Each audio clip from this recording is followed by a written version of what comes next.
concepto más discutible hoy en día, porque por un lado se da bastante por hecho que todos entendemos lo mismo por libertad.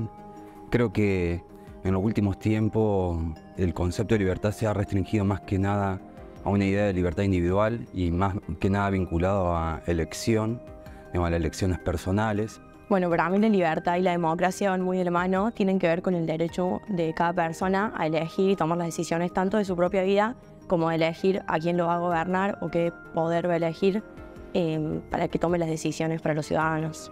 Bueno, la libertad, sin duda, es un derecho inherente del hombre. Nacimos libres y deberíamos morir libres. Y a 40 años de la democracia, la libertad hoy tiene un sentido muy fuerte para mí. Yo veo que la estamos como dejando de lado y no la estamos valorando tanto. Veo que muchas personas no son conscientes de los pocos grados de libertad que tienen. Creo que se ha perdido bastante de ese impulso del regreso a la democracia y eso ha quedado más que nada restringido a un nivel individual y a una forma de elección también. Sin duda, la democracia es el sistema de gobierno más libre que existe hoy en día, o que conocemos por lo menos hasta el momento, toda la humanidad. Vivimos en lo que hoy muchos caracterizan como el capitalismo de la vigilancia o el capitalismo de los datos. Y sin lugar a dudas, esa libertad hoy no estaría siendo algo que pueda ejercer la mayoría del pueblo. Creo que la digitalización de la sociedad en general, es decir, en todos sus aspectos, ha logrado darnos una mayor libertad, sobre todo de expresión, ¿no?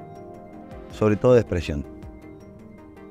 Pero a su vez nos ha limitado desde el punto de vista social y psicológico. Hoy en día la ilusión, digamos, que al parecer hace ese tipo de plataforma de que está circulando algo que parece que es muy valioso porque uno lo pone en juego, muchas veces quizás lo que está sucediendo es más bien que uno se transforma como una especie como de títere también de lo que ahí circula. No solo estamos perdiendo esa libertad desde el punto de vista del contexto digital, sino que el contexto digital también está haciendo que perdamos la libertad en el mundo real. Creo que esto, que sí genera una gran ilusión de libertad, que uno puede también manifestar ciertas formas innovadoras de relacionarse, pero creo que también se han utilizado, digamos, se le ha visto la posibilidad de que se transformen en esto, en como mecanismos de extracción de información a partir de las cuales luego se crean como ciertos perfiles que se generalizan a partir de esas plataformas. Sí, uso la mayoría de las aplicaciones que usan por ahí los jóvenes hoy en día y la verdad que nunca me tomo el tiempo de leer esos términos y condiciones. Antes no me preocupaba, pero quizás ahora con todo el boom de la inteligencia artificial y de tomar en cuenta que tienen tus datos y que uno les da consentimiento para usar sus datos, sí me lo pongo a pensar un poco. El requerimiento de un dato personal de parte de una plataforma digital, sea la que fuere, debe ser brindado por el usuario, debe ser brindados datos correctos, siempre hablando, digamos, de un punto de vista ético, ¿no? O sea, donde la persona, en ejercicio de su libertad, volvemos a la libertad, en ejercicio de su libertad brinda un dato certero y cierto, ¿no? Ante esa situación, el dato debe ser resguardado. Sin lugar a dudas, cuando se diseñó Internet no se diseñó para esto. Las plataformas hoy en día están haciendo uso y abuso de nuestros datos. Principalmente el abuso reside en el control de las acciones de los seres humanos que están otorgando esos datos. Claro, como son plataformas a las que uno se suma de manera bastante espontánea, siempre hay un botón que dice, bueno, acepta los términos, pero muchas veces, claro, como son muchas cláusulas, uno no lee muy bien qué es lo que está dando. Y entonces desde ese punto de vista creo que hay cierta información que la cual uno está brindando y que no es consciente de lo que está brindando. No tenemos la capacidad de analizar la cantidad de datos para poder prever un futuro legal, un futuro legislativo sobre el tema de protección de datos. Citando a otros pensadores que suelen decir eso, bueno, cuando el producto es gratis, entonces uno es el producto. Lo ha favorecido y lo ha perjudicado en partes iguales porque de una manera uno tiene más acceso a la información, pero a su vez es muy fácil opinar o criticar detrás de una pantalla sin poner un nombre, una cara, también difundir información falsa. Creo que eso favoreció un poco el uso de las redes sociales, pero también, bueno, quizás personas que no tenían el acceso a información, ahora con los celulares se pueden informar más. Hace un par de décadas, no mucho, bueno, se habían generalizado esto como las tribus urbanas en la ciudad, entonces la ciudad se parcializaba y entonces en cada lugar había ese tipo de agrupamientos con los cuales uno se identificaba. Y eso parece haberse llevado ahora a nivel digital, digamos, o sea, uno va encontrando un nicho y bueno, queda más que nada vinculado a ese nicho, y entonces ese nicho lo único que hace también muchas veces es reforzar lo que uno está buscando, lo que uno quiere, y se termina perdiendo un poco las diferencias. No, claramente favorece la capacidad crítica, volviendo un poquito al principio, no solamente favorece la capacidad crítica, sino que nos da una amplitud de información y, digamos, inconmensurable. Es decir, si nosotros logramos adquirir mayor información, a medida que adquiramos mayor información, vamos a lograr tener un mayor conocimiento, y el conocimiento sin duda nos da libertad, ¿no? En la informática tenemos varias herramientas que los técnicos hemos diseñado para poder proteger los sistemas. Tenemos lo que se llaman firewalls, que en español son paredes de fuego, que evitan comunicaciones indeseadas. Tenemos antivirus que detectan sistemas anómalos o dañinos y los pueden erradicar o eliminar, pero el cerebro humano no los tiene.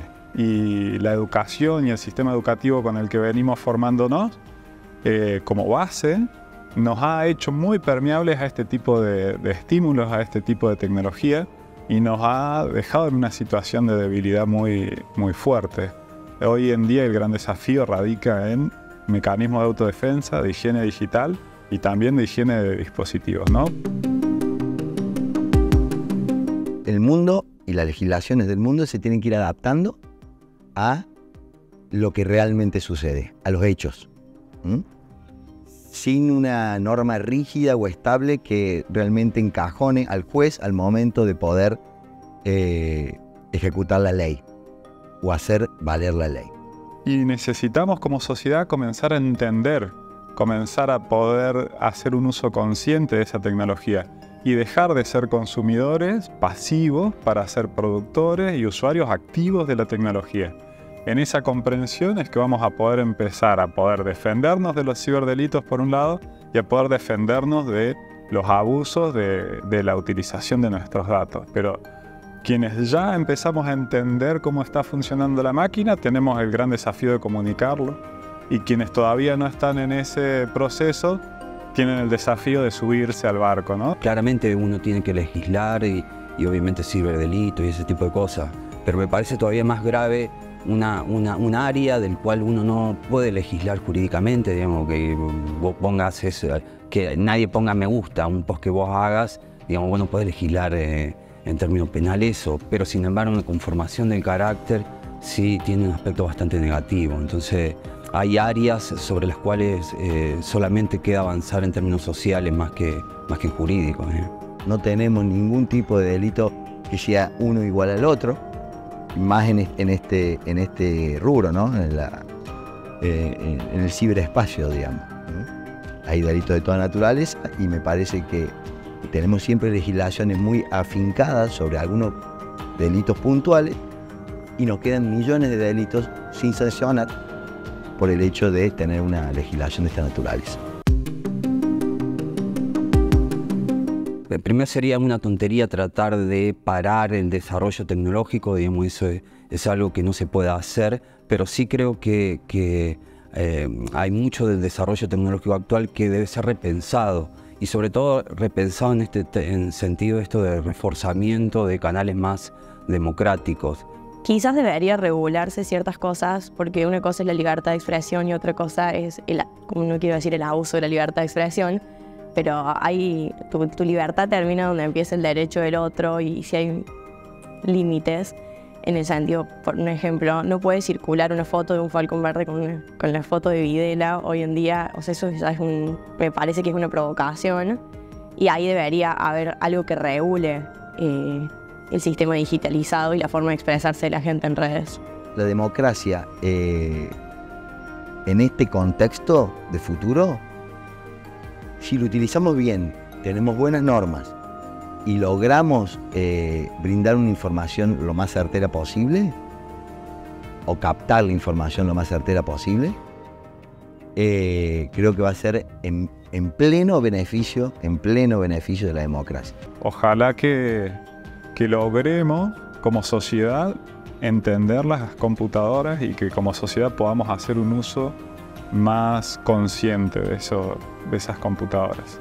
Principalmente porque cuando no lo hacemos consciente y brindamos nuestros datos, entramos dentro de lo que se llaman los circuitos de control de actitudes de los seres humanos.